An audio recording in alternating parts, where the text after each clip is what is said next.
dumadaan. Kuya, mahuhuli ka dyan. Kuya, may MMDA dyan. Kaliwa ka lang. Ano masasabi mo ngayon? Bike lane daw natin. Lahat daw ng mga dadaan nagbumotor, huhulihin daw. Minsan kasi binubusinahan ng bisikleta sa bike lane walang respeto naman yun. Hinuhuli na raw yung mga motor na pumapasok dito sa bike lane. Hindi, kanina nga nadaan ako eh. Ano masasabi mo sa bike lane na hinuhuli daw nila ngayon? Para sa mga motor. Dapat po ano, Pag nagkataon, kawawa na naman kayo. Gustong tanggalin ng iba ang bike lane sa EDSA. Kasi Tama. kung makikipagbakbakan pa kami Oo. sa mga four wheels, Oo. di ba?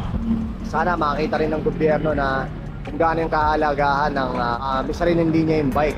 Kumustahin lang natin yung lagay ng bike lane sa EDSA ngayon kasi may implementation na ngayon ng EDSA. So ngayon, mag-EDSA loop tayo. Kumustahin natin yung mga MMDA at ibang mga reaksyon nila tungkol doon. Right? Let's go!